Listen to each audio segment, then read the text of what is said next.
Welcome to today's podcast with UAC. I'm Joseph Johnson, hosting as always here with Antonio Squillante, our author and of the newest book that we've released, Applied Periodization.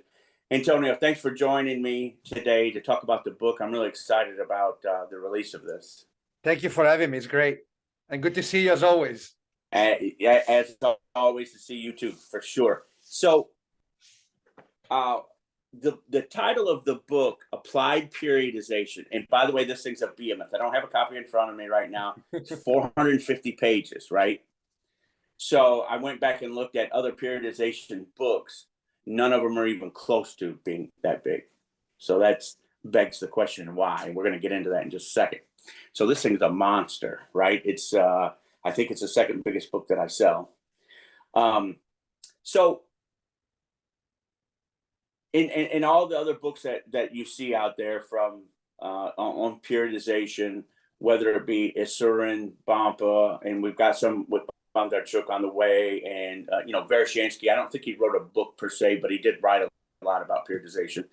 A range of different ideas and concepts, and we can't leave out Matveyev either, because that's definitely, for most of the athletes of the people watching this podcast, that Matveyev motto might be the most applicable. The lower level athlete. Not a lot of us have high level elite athletes. Some do, but that's definitely not the norm, right? So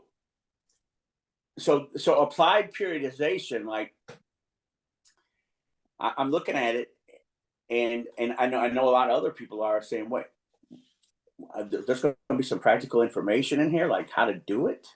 Wow! Like you actually go into this with models and programs of how to apply periodization concepts to the actual training schedule. Because a lot of the great scientists, a lot of people don't realize this, they only wrote for each other. Number one, like higher level people, right? And they only dealt with elite athletes. So they figured you knew what you were doing on how to apply everything if you were reading their material. So it's a misconception in the United States that these authors were writing for a lower level athlete. They never were. They were only writing for elite athletes. And they figured if you were on their level in terms of the science, then you also already knew how to write the programs, which is not true in the United States. We don't. We're not very good at it. So if you would, number one, tell me what sparked the idea to write it. So I will take it a step back, and I will start from like my starting point. So I was in the same situation of many thousands of strength and conditioning coaches in our country right now, where like I knew the value of periodized resistance training. I've learned about periodization in school. Like I've studied the basic terminology and like microcycle, mesocycle, linear, nonlinear, all that good stuff.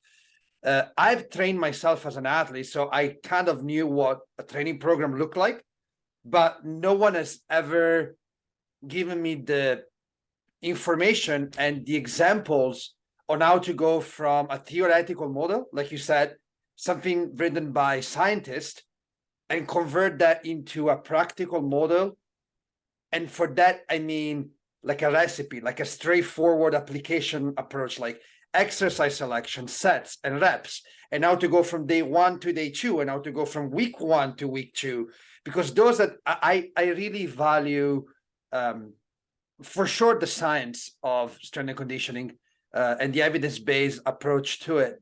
But there's an art in program design. Like it's something that needs to be taught and needs to be learned. You can't just improvise and create a program. It doesn't work that way. And I think many great books have been written on the topic of periodization, but like you said, no other scientist or coach, for that matters, ever went to the extent of bridging that gap and making those programs digested and applicable for everyone to use. And I needed that as a practitioner when I started, and not having that led me to do a lot of mistakes that I could have easily avoided, because I got good information, I got good education in school, but very little practical guidance. And that's why I needed this book to, yes, I can't really lose sight of the scientific component of it, because luckily now we have studies on periodization, we have evidence on periodizations. It's more of a science than it used to be. But it needed to be focused and centered on the application aspects of program design. Because at the end, I mean, whether we like it or not, whether we do science or not in this field, we're practitioners. We need to be able to design programs. If we fail at that, we fail at our job. So I think it's a very important thing for everyone to consider. You know, I think I've always I got spoiled because my introduction to the field was as an athlete, and I was introduced to Dr. Yes's, when I was a younger athlete, and I was just following what he told me to do. And then later on, as I became involved more into the publishing and the coaching side, I realized it never occurred to me previously, but I realized that a lot of the people that were in the field only had the books that they read to go on. And the reality was for me was I had never read a book. All I had to go on was my experience. And I got lucky because the person that I learned from was a world-class expert. So, and I told this to Dr. Yes, this has probably been 10 years ago, maybe longer. I said, the one difference when I look at what other people do, when they call me and they maybe ask questions, I say, okay, well, what are you doing? And they tell me how they're doing stuff. And they'll say, well, and they could explain, they could articulate and say, I'm doing this because of this because of this. But then I realized that's not the application that's totally correct. I mean, I don't think you understand the concept in the practical sense. And it occurred to me that the most important thing for someone in our field is to have a mentor who's high level. Because as you said, it's an art. And Natalia told me that. She says in the Soviet Union, she said, training an athlete is half science, half art. Yeah. A lot of they really look at it that way because there's so much nuance to it, right? And I think that I never realized this lack because I had to have it explained to me. Step 1, step 2. I just needed instructions on what to do. I didn't understand any of the concepts. That was years later that I started to read and understand some of the underlying concepts. But had I only read the books for the theoretical, I would have no clue on how to write the program. None. So I think that what you've done here now is put together, tied them together. So, okay, yeah, we know all the scientific models. We know the great science on it. Here's what it looks like in real life, right? And I think that's the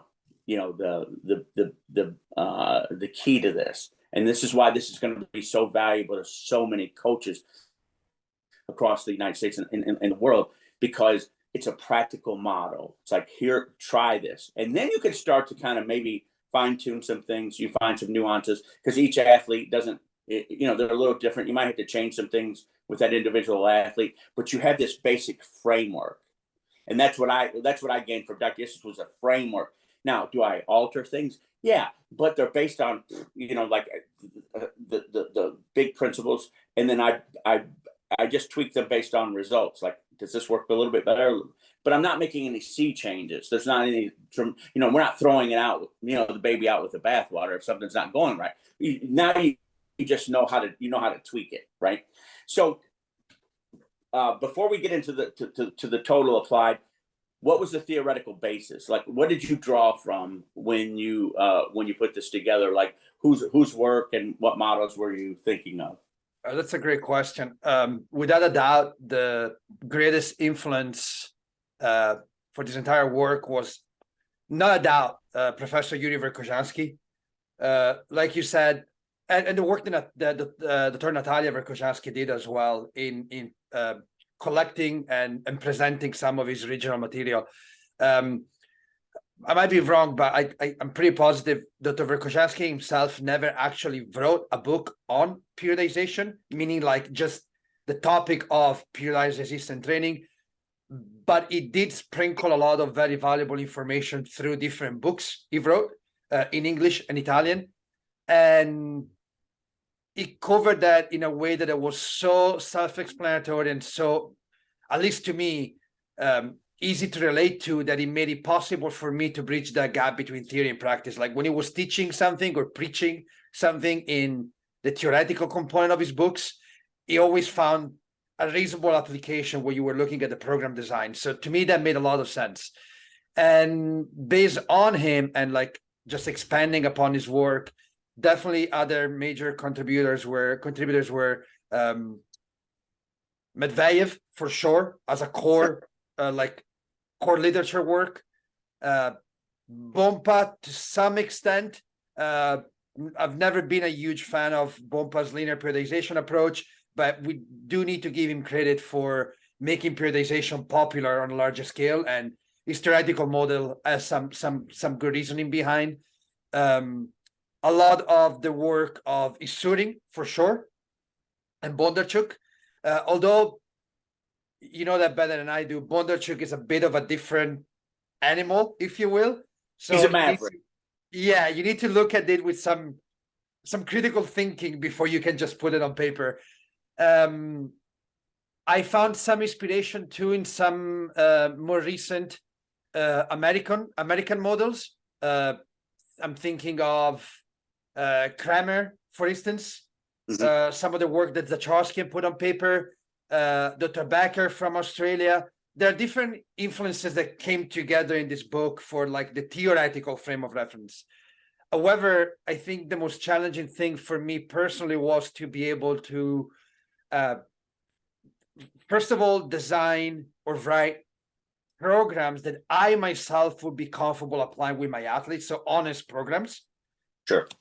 But also programs that have the littlest amount of my personal influence to it. Like, you know, like you said, we all develop our own philosophy of training and our own art, but I don't want them to be the way I present the applied portion of this book. I want it to be as objective as possible so that it doesn't have to be perfect. It doesn't have to be 100% right. It needs to be objective so that everyone can take it and model it their own way to develop their own philosophy and approach to training. I don't want anyone that reads this book to go home, open a program and say, okay, now I'm going to copy and paste this program and use it.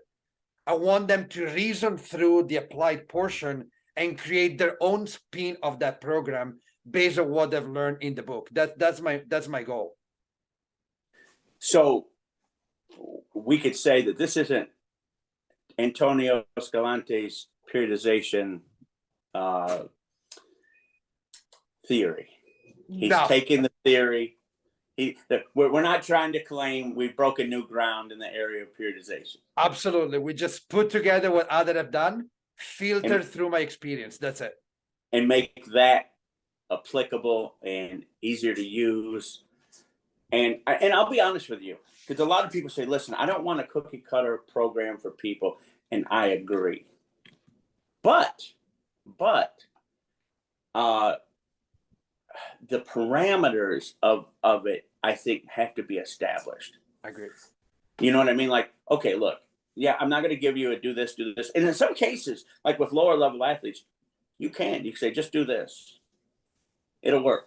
You know what I mean? With a lower level athlete. And it gets harder, obviously, with each subsequent year, it gets harder. But I think that you want to set some parameters, like these are the parameters. Now, if this, then consider that. If that, then consider this. Like, for example, if the athlete's not getting better, maybe you should look at, can we decrease the volume of the work? Maybe that's it. Or the intensity. We move a variable and see what happens, right? So I did this early on in my work with the athletes, and you tell me if this sounds like anything familiar to you. So I have an athlete, and I kind of had I was probably more excited about training than I am now, in the sense of eager to try stuff, right? And I had a certain volume of jumps, and it was kind of loose. It was based on what Vershansky had put out, but it was with lower level athletes, and he had never written for that. So you're kind of left to guess, I guess. And so I said, we'd had this discussion that high volume work normally can be the thing that destroys a lot of progress, right? And so I started with a relatively lower volume of work. And then I just started cutting it back and cutting it back and cutting. I just wanted to see what the threshold was. And I found out there really wasn't one. I would go back all the way to the athlete just using one jump, one lift, major one. Not, I mean, we did other stuff, and they would get better. And they didn't get better any faster if I added anything to it. And then it didn't take very long before the volume actually turned the result the other direction. So I learned by experience that, that doesn't work. Does that sound familiar to you at all? Like, were you 1000%? I think if there was one message that I hope to deliver with this book when people look at the program, it's number one, volume, and number two, frequency. Because we all know that if you want to get stronger, you have to lift 80% of water max or above, or if you're going below 80%, you have to do VBT to compensate for the lack of load. Intensity is easy to address in strength training. It's very easy. Like how many sets of reps and what load, it's not that difficult.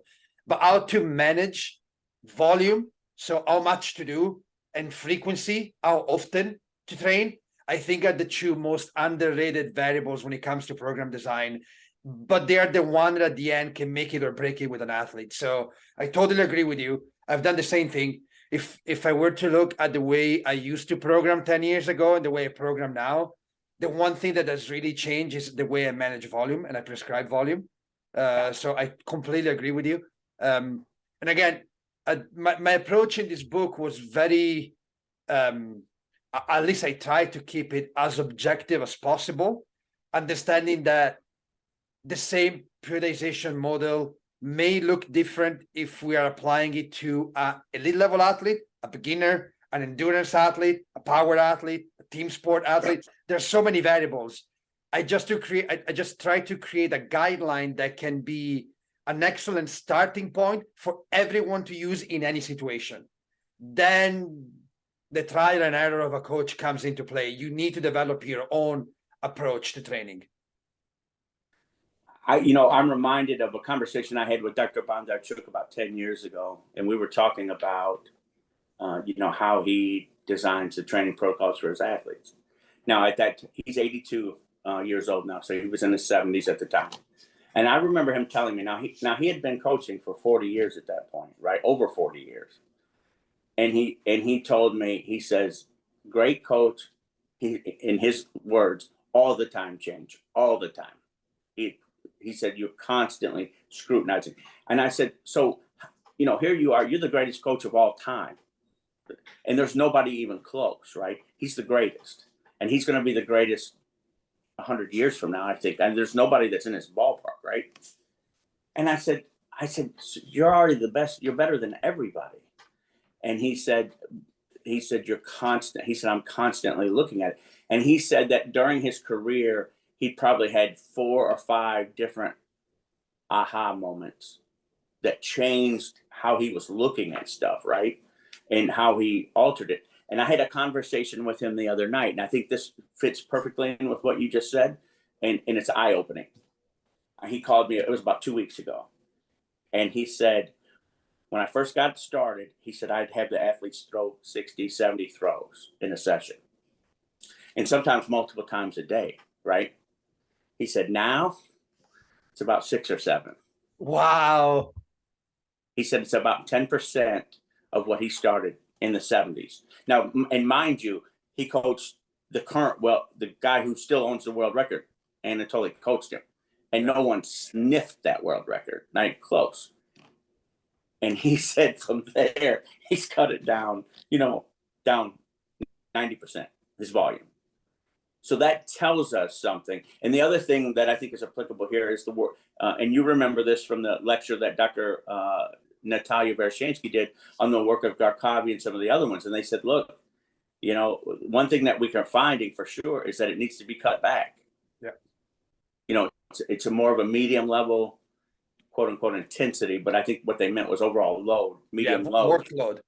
Workloads is more applicable. So that's really eye-opening, right? That somebody, like with Anatoly being the greatest in the world, at the twilight of his career, decided, scale back.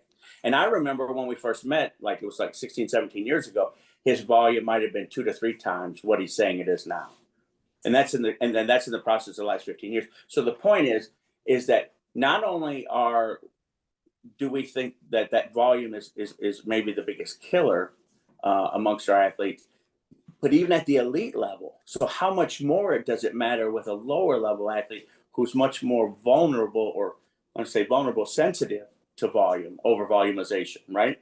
For sure. So, okay, so now we validated it. Anatoly validated your idea, and so is Dr. Veroshansky. And I know Dr. Yessis has. I know exactly how he feels about this. So you're validated by the best in the world. So when you go start putting pen to paper and you're looking at, okay, where do we start from? Like, who are we talking about? So I want, if you would answer these questions. What athlete are we talking about in general? And then how did you put pen to paper on each of those different athletes, the levels, I guess, if you will, of those athletes? How did you start? What was the basis, the framework? So I think, first of all, and I hope I did it to some extent. Like this book has some, especially in the applied portion of it, there are some exercises that are listed as the main ingredient of the program, and are always the same. And I did it for simplicity, so that people can relate and compare different programs. And they're like the basic exercises in strength training. So there's some Olympic lifting type movements like cleans. There's some plyometrics, so some depth jumping, single leg hopping and leaping and all that type of stuff. And there's some basic like core compounds lift, like squatting, pressing, and so far and so forth. So the overall program design literally fits for anywhere between the late beginner, early intermediate athlete, all the way to elite level athletes. Okay.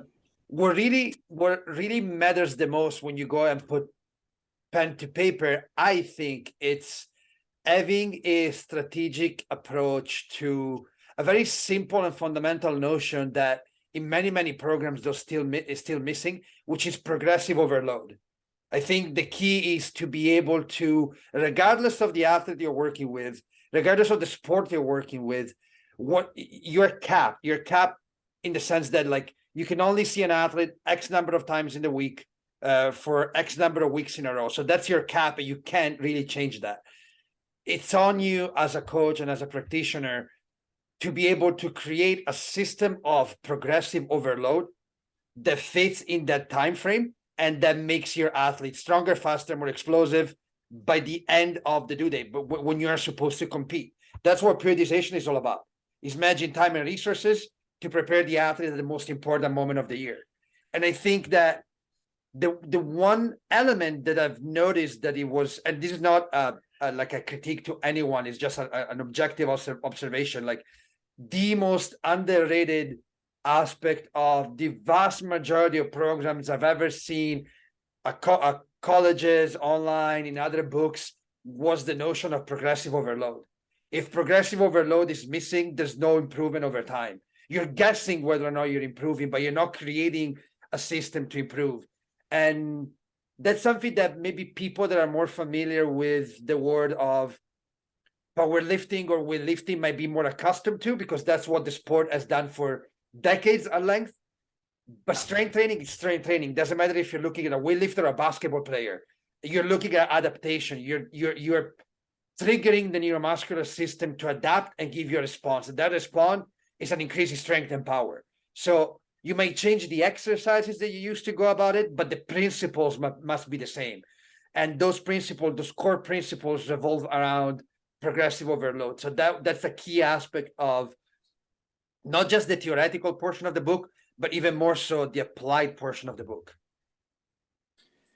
So I'm thinking as you're talking there of progressive overload, and one of the things that the base principles that we've always used, Dr. Yessis and I, is just that. And what I've always told athletes, I'm like, look, every workout we want to get just a little bit better, So, like for example, like I'll just use a couple of quick examples that make sense.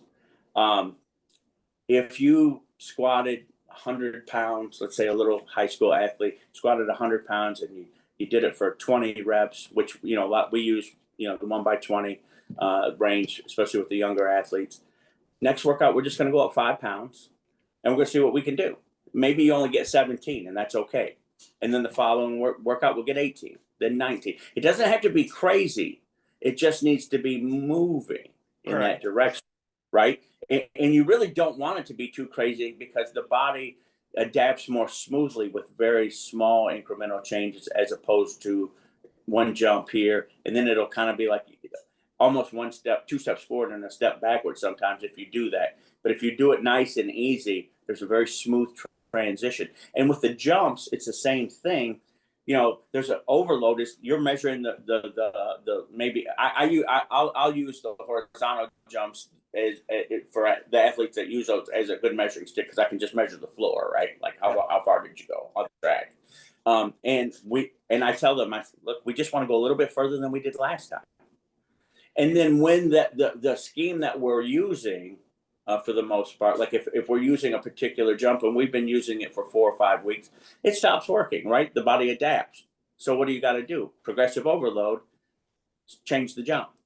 Yep. And change it more in the direction of a higher level, mildly higher intensity level, where with plyometrics being the end, right? And then the extensive long coupling jumps being at the beginning, and you're just progressively going along that continuum. Is that kind of what this is kind of where my thought is, but is that what that's precisely what's in the book. Like, you described exactly the approach that was behind the book. And I hope I'm not digressing too much, but like when you were talking about periodization in general, but plyometric training as well. It's funny because I see all these like younger practitioners or like newly graduate students that might be lucky enough to work with maybe track and field, let's say, or be strength and conditioning coaches for track and field, which is something that I highly recommend to everyone to experience at least one in a lifetime, because it's a great sport where to learn how to do program design better, because everything is very objective. You can measure performance, and you can't hide. You can't hide. You're running faster or you're not. You're jumping higher or you're not. You can't blame anything on the sport coach or anybody. There's no way around everything. And they come to me because they know that I have a little bit of a background in coaching throwers, and they say, look, like, we have a problem. Like, all our throwers are big boys and girls. Some of them are heavier than 100 kilograms, which is normal for a thrower, especially at college. But I just took my CSCS exam, and the textbook says that if my athletes weigh more than 100 kilograms or 220 pounds, I should not be doing any depth jump or intensity plyometrics. And I tell them, okay, let's take a moment. First of all, let's look at what has been done before. All the gold medalists at the Olympics, and they were way bigger than 120 kilos. They were all doing depth jumps like there's no tomorrow, twice a week, every week, with no problem and no injuries. So if they did that, that means that there's a way for you to take your athletes and bring them to do that. And that is the progression. You start simple, you start easy, you start what they can handle, and working your way up with that progressing overload in mind, you're going to get them to do a depth jump from 70 centimeters, even 100 centimeters. It's all possible as long as you allow your body time to get ready for that. If you jump on a beginner like throwers in plyometrics, and you ask them to do a depth jump from 100 centimeters, they're probably going to blow their knees up. But if you progress your way up, if you work your way up and you start with like low impact plyometrics, extensive plyometrics, maybe some box jumps, maybe you work your way up to like an intro level drop jump and then a depth jump, and then you progress that depth jump, you're going to get there. It's all about progressive overload. I'd like to throw this in here too, so that people have context. So you read some of Dr. Veroshansky's stuff, and he talks about the high end of a depth jump being 1.1 meters, 44 inches. That's the high end, right? And they found that anything above that just didn't work. Now, what you have to keep in context is that is not the first year you use plyometrics that you're doing a 1 meter. It's going to take. What I figured is, if we normally start around 12 inches, which is, what is that? How many centimeters? Not very many. And if you do that, then you're only going to go up maybe 2 inches a year, maybe 4 sometimes. Yeah. So, like I tell the athletes that I work with, I'm like, look, it's going to take you at least 10 years, 10 years I agree. before you could get to 1.1 meters, minimum of 10 years. I agree. Minimum. So, how much progressive overload, step-by-step work had to be done to get up to the level where 1.1 meter depth jump even makes sense for you, right? How strong do you have to be? How resilient do the tissues have to be to the jumping, to the eccentric, concentric, loading and stuff like that? Could you talk about that? Like the long term, okay, we got a periodization model for this year, but next year, the year after, this keeps kind of progressively moving. And I think you said something that is extremely important, that well, it's a bit beyond the topic of the book, but I think it's always good to touch upon it.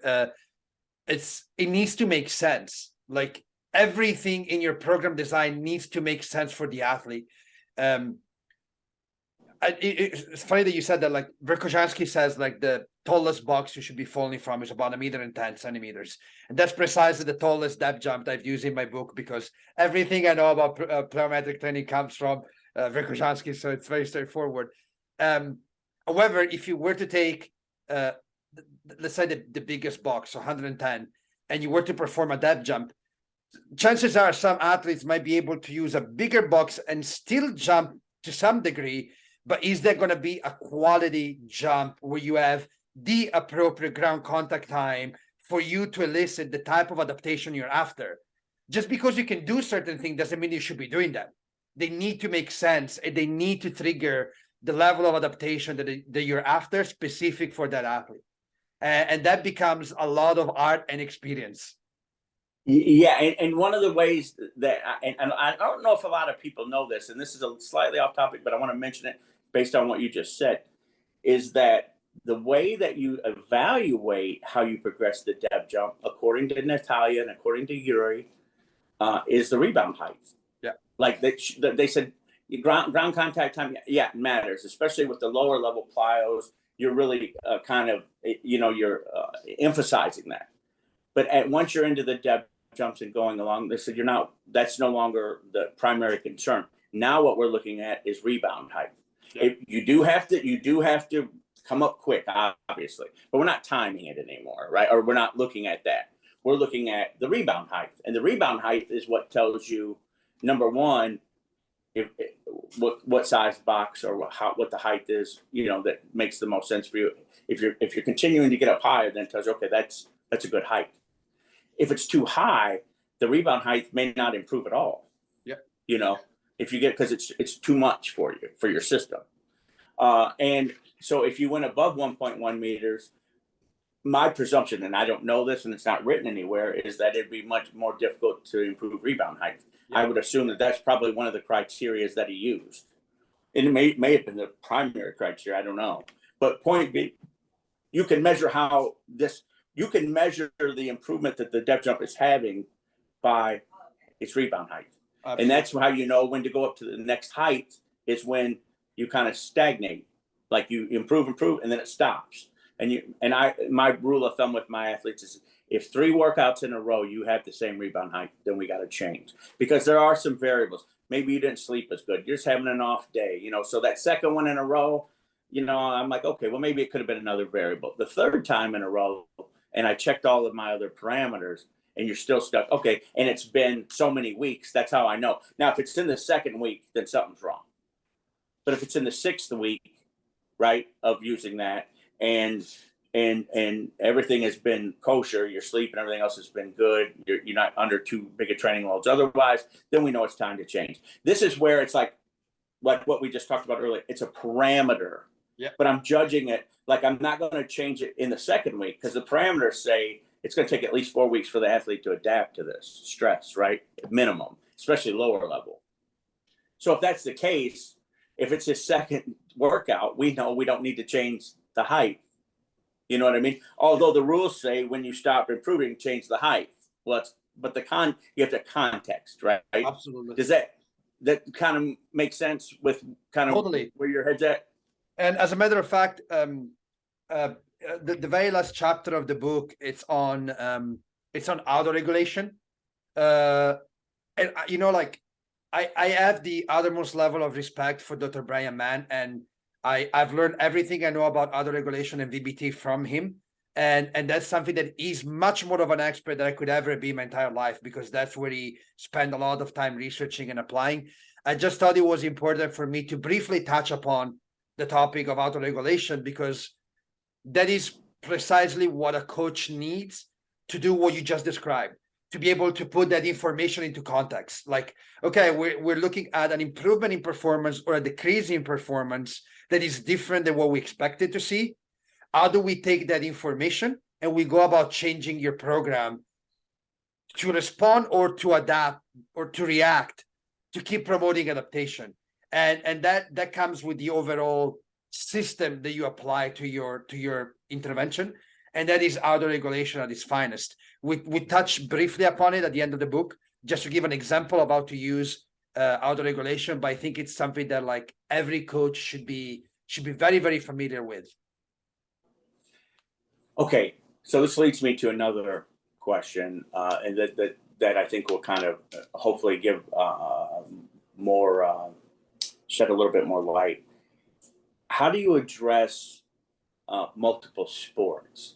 Like, so we know that with periodization models, and they talk about the conjugate sequence and all that. But a lot of people don't talk about, like the specificity. And I don't want to give the wrong impression here. So when people think you say sports specific or something, it's probably not what you're thinking. Yeah. I'm thinking more along the lines of Bondarchuk's definition or dynamic correspondence definition with Urey.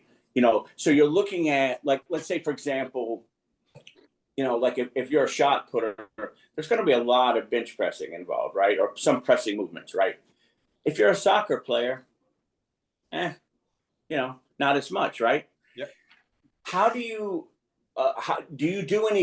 make any distinctions or deviations between sports in there? I know that the theoretical underpinnings are very similar, except for, like, if you're in a Olympic weightlifting, for example, where the intensity level stays high because that's the sport.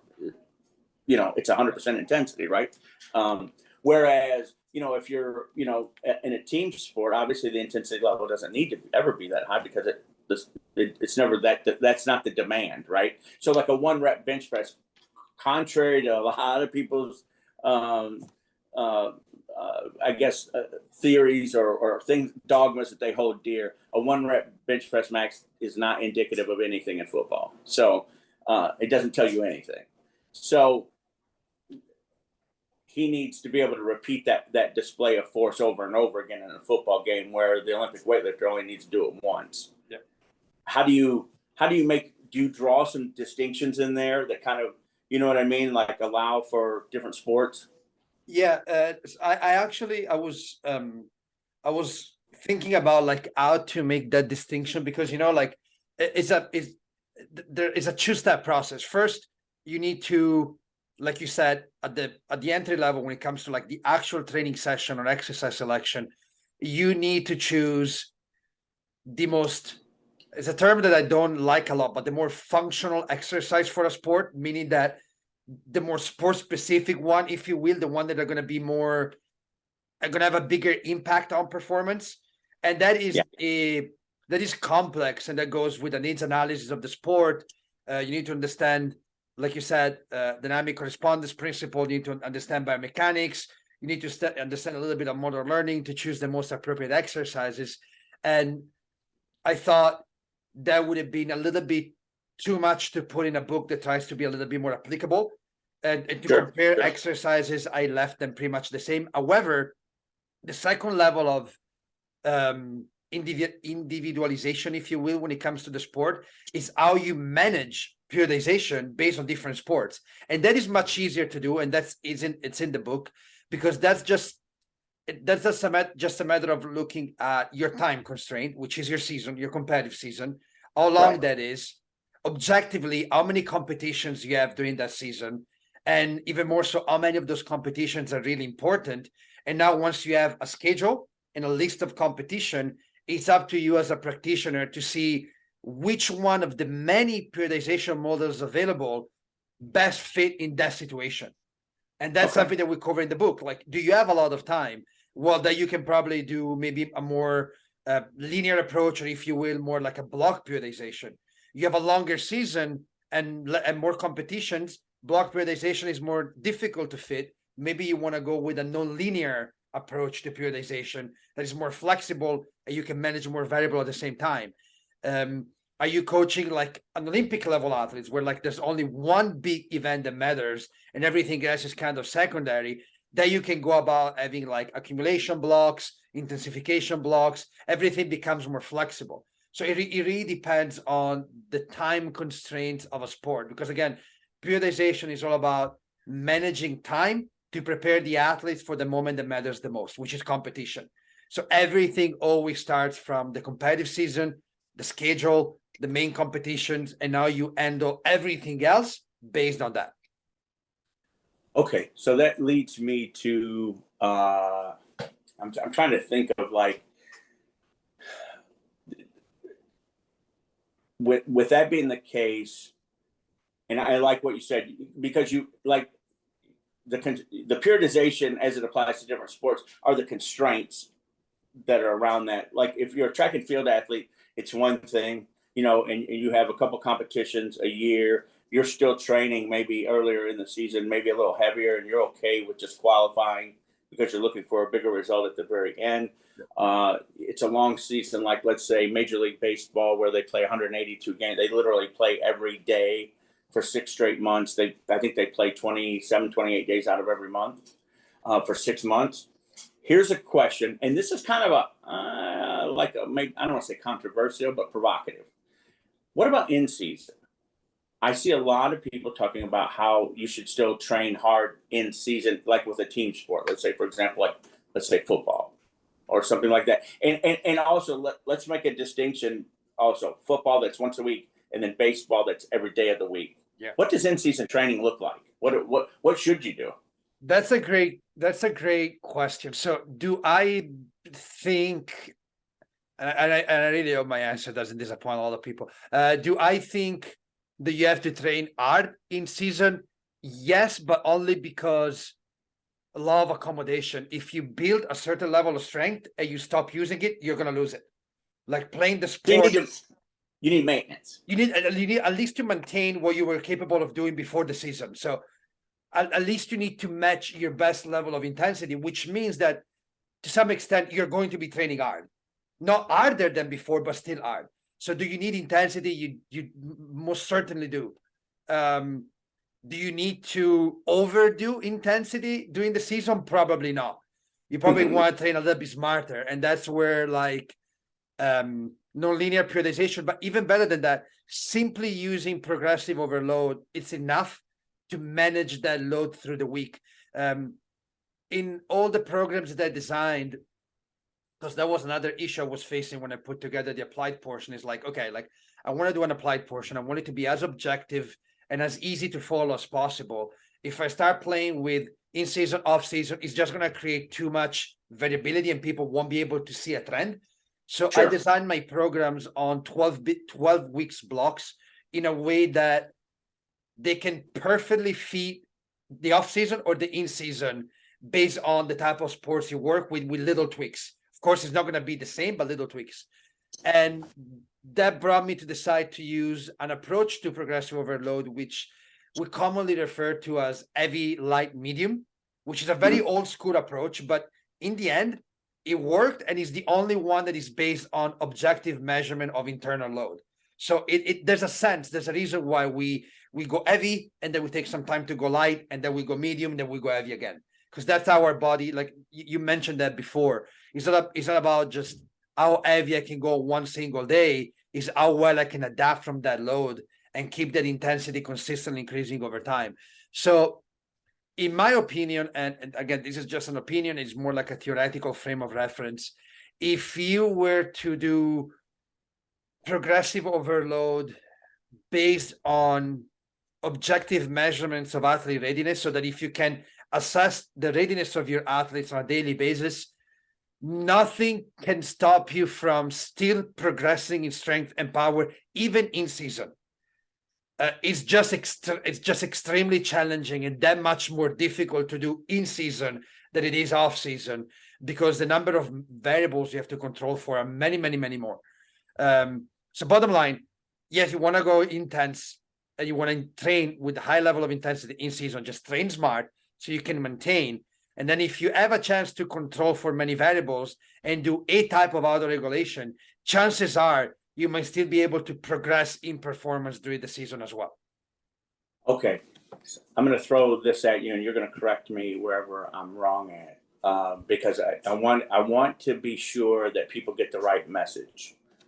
So, let's say it's football, basketball is right now. I've got some basketball athletes, and what we'll do is we'll train once a week of maintenance. The intensity level is around in the 70%, maybe down to 60% range, and we're trying to just maintain. Now we might beat some things, and we normally do, because we'll train on a Sunday because it's away from competition, right? They played on Friday, they could rest on Saturday. We're going to get together on Sunday. They don't even have a practice today. Great, right? Then maybe later in the week, on days where they don't have games, maybe we might use their specialized movements, which don't take a lot out of them, like, single joint, but stuff that's really applicable to their sport, that's high dynamic correspondence.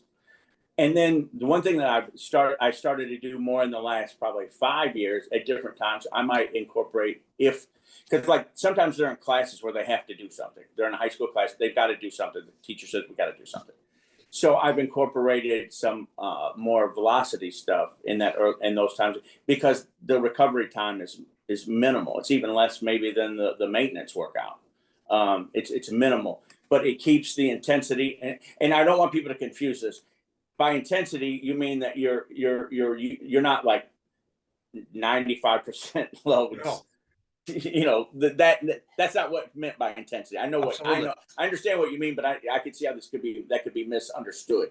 The intensity means is that you're trying to maintain what you had right when the season started, and maybe push it a little bit. You nudge it. Now, here's the qualifiers. If the sport coach is killing them and they're sore every day and they can't, their performance is way down, well, then doing anything might be a negative. The only thing that you might do are some recovery workouts to see if you can get them to recover, right? But if this athlete can't perform the way he normally performs, that's a sign that he's overtrained, and that you doing more is not going to help the situation. It's going to make it worse. And so I wanted to be clear on that, and I'd like to have you touch on that to wrap this up. Is that this is part of the art of coaching, the different nuances, is that you're still having to work base. You can't go into the season and say, well, this is exactly what we're going to do. It depends on what the sport coach is doing too. You know what I mean? And I did this as an experiment, and then I'd like to have you comment on it. I did an experiment probably about it's been at least 5, 6, 7 years ago. I was talking with one of the coaches, and they were like, okay, here's what we do. And in the preseason, I said, I think it's too high. I think the intensity is too high. So I said, let's do this. The day before you practice, you have your first practice, measure everyone's broad jump. It's a nice, easy test. We can do it real quickly. A week later, after they've been to practice 1 week, let's measure it again. And we did. And every single athlete decreased their broad jump by 6 inches across the board. So what would I do training wise that would make sense, right? If I give them more load, it's going to decrease even further. So that's where maybe the art of coaching is, how do we use some recovery stuff, workouts, to get these guys back? If you would, tell me where I'm wrong first, and then elucidate on what you think. I think you're spot on. When in doubt, pull back and do less. I mean, in season, as a strength and conditioning coach, our margin of interventions are so limited that we can only avoid things to go worse than make them better. Like, it's easier for us to prevent an athlete from doing too much and getting hurt than actually making that athlete better. So if, like you said, if you do have a system in place that allows you to objectively measure whether or not your athletes are well recovered and they're getting better, and they're not getting better, well, then decrease the workload. You can't really cut on practice time because they need that. You Yeah. can't really argue with their coaches because probably they don't want to do less on the field. Right. What are you left with? Like doing less in the weight room, Yeah. or even doing nothing at all, like switching from like a weight training session to like an active recovery day, or do like a freaking yoga session or something like that. But like do something that will significantly and really quickly decrease the workload so they can recover better. I completely agree with you, and I've done that plenty of times. I probably had to take more. I had to take more days off in an in season than I originally planned, and less days of heavy lifting they originally planned. So it's always like you're probably pulling back more than they're loading them. And I know this is hard for the athletes sometimes who are zealous, and then the coaches who may be overzealous. Yeah. You have to have. There's a quote from Warren Buffett that I really like, and I think it applies to what we do. They asked him many years ago. They said, Warren, you've had the best returns of pretty much everyone over your career. Are you just smarter than everyone else? And he said, no. He goes, a lot of these guys are a lot smarter than me. He said, the difference is, he says, I have a better temperament. And I see this to be the case where a lot of coaches don't have the temperament. They're too, they think everything is solved with a training, like train more or do more, when many times it's do less. I've had situations where an athlete or a coach, I had a coach call me. He said, here's what we're doing. I said, okay. I said, here's how I'm going to help you. Just do half of whatever it is you've been doing. And they call me later. Oh, wow. They've gotten a lot better. And I said, all you had to do, if you just did nothing, you would have had a better result than with what you were doing, because it was too much. Right. Yeah. And how crazy is it if you cut your volume in half and the athlete gets better? That tells you were doing something, wrong. It's too much. So anyway, I like how you laid that out. That is, I think that's something that everyone needs to hear, because when they hear intensity, they think, oh, wow, we got to go balls to the wall. And that's not what is meant. Absolutely. That's not what's going on there. You do that in football and that kid's going to get hurt. Yeah. If not in the weight room, on the field for sure. Right. So keep that in mind. Moderation. Don't go crazy.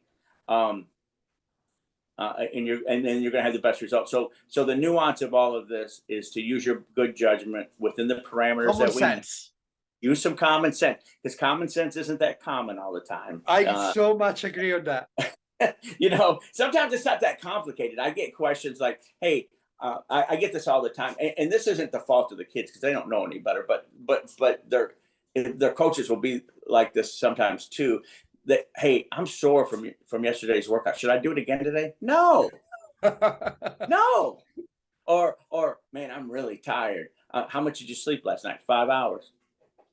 Go back to bed. It's what you should do. Go to sleep. There's an idea. So anyway, it's kind of funny how, even those things that are seemingly these are high level scientific principles. It's just common sense, right? But yeah, it's funny. So Antonio, thank you so much. This was good information. I'm really pleased that you were bringing out some ideas and thoughts that are sorely, I think, missed in the field. You know what I mean? Like this is something that people need to hear and to read and to get and start getting the right parameters, that within which their protocols or programs need to exist. Let's do that and give an example of what it looks like, so that you have a model off which to work off, from. So I appreciate that. Thank you so much for that. This book is going to be great for coaches from the high level down to the low level. I think it applies to everyone, all the different sports, and has what has been sorely needed, the practical information. And for that, I'm grateful, because for me, like, I read the other books and I get confused. I don't know what they mean by certain things, and the language that they use doesn't make this all the sense to me in the world.